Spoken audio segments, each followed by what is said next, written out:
What's going on, everyone? This is Mark here with Anastacio with my partner James.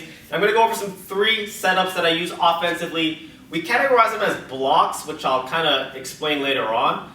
But we're going to treat this in kind of like a breakdown and then try to show it in a semi-sparring application. So what we are trying to set up is, of course, our offense. Most of the time in sparring, it's in a striking format. Depending on the situation, it might be into a disarm or a grappling technique. But for the most part, we're going to be using these padded sticks, and our goal is to use the striking or slashing point to be able to inflict some damage to our partner, or our opponent in this case.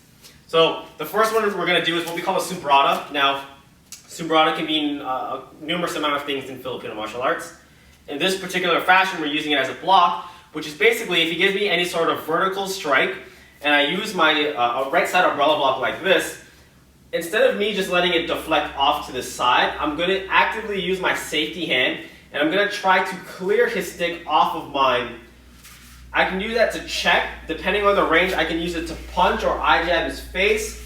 Most of the time, I'll find myself somewhere around medium range, which is around here, where I can only touch his hand. Now, as I do that block, one of my main goals with the Suprarada is not only to protect myself, but it's going to loop around the back of my head, around my neck, nice and tight. And I'm going to bring it back to my forehand side. And from that, I should be able to loop it to some sort of forehand strike like an angle 1. So I'm going to either hit his hand, hit his head. And as I do that, I'm pushing this stick away. So the distance between his stick and mine is too great that he can't bring that up to defend. He's going to have to use his safety hand, or he's going to have to get hit. So one more time slowly, if I block like this, I move it, I wrap it around, and then the strike is there.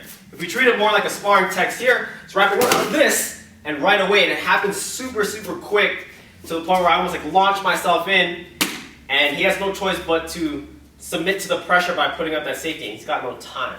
Okay? So the second one we're going to look at is what we call a transition block, and essentially, it's not really a block, but I am going to make my partner block. So we treat it off of a reference point, which is an angle 1 versus an angle 1. This is a standard reference point we use to start setting up our connection into disarms and whatnot. But what we're trying to do is transition my stick from on top of James's stick to the bottom side of James's stick. And in order for me to do that, I need to strike through. So basically, I'm taking that angle 1, I'm condensing it, and I'm going to make sure that my stick goes through, almost into like a modified closed position. And then I'm going to check his stick, his hand, wherever I can with my safety hand right away. Okay, so it's more of like a clang in the air, a firecracker, if you will, where I get the attention as if he created contact that he stopped me, but it gave me enough time to kind of slip my stick underneath like so.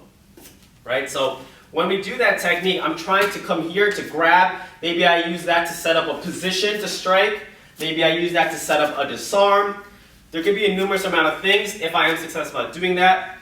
Very straightforward. If I wanted to as well, I could just use my transition block and then strike at a low line as I check this hand here, and I kind of isolate his position. I know it's not going to move to his backhand. I know he's not going to pull it back to the forehand, and I can kind of sneak a shot in there. Okay, so if we're treating it more of a sparring perspective, I would be flowing my stick, and then basically I would want to have him engage with me, right? So if he goes to block this, I pull it back, and then from there, I get my secondary strike or my setup if necessary. Okay, and then the final one we call this a backhand scooping block. So this is a deflection. This is coming from a lowland strike that's going to hit my knee here. I'm actually going to go behind this stick. Most of the time we want to defend things in front, right? But when I am in control of range and timing and I see that, I'm actually going to go behind the stick here. And I'm going to use kind of like a whipping motion, leading with my elbow. Okay? At the same time, because I know he's probably targeting my lead leg, which is closest to him, when he strikes again, I'm going to need to step back. Okay? So the idea is, I just let his strike finish, and I deflect it and let it carry its course. I just move myself out of the way and give that additional sense of security by knocking it out of the way with my stick. Now once I do that, it's almost like the same concept as the first one. I strike that away where the distance between our sticks is too much, where he's going to have to recover here before I get a chance to strike, or rather, he's going to have to recover and he won't be able to get a chance by the time I decide to strike him with my stick. Right? So if we treat that more like a sparring aspect again, he strikes down here, I come here, very simple, I can use an arco strike to his hand, somewhere around his arm, even to his head if he starts to lean in like that. This is a really good range closer, so if he's coming towards me, I can use that against him, and then cut the distance with a corto strike or a close range strike. And those are kind of the three setups I like using in my sparring game. They're very short, they're very sweet, but it really capitalizes on distance and timing when it comes to the stick, which, as you guys should know already, is one of the most important pieces to a ranged game, or even any sort of combat sports. It's all about understanding the timing, the application of the weapon or of your tool set in particular ranges, and this is one way you can have fun with it. So if you guys did enjoy that video, make sure you give this video a thumbs up and hit that notification bell if you guys are subscribed for all of the new content. If you are interested in training with us online, check out our online academy, AnastacioKhalid.com.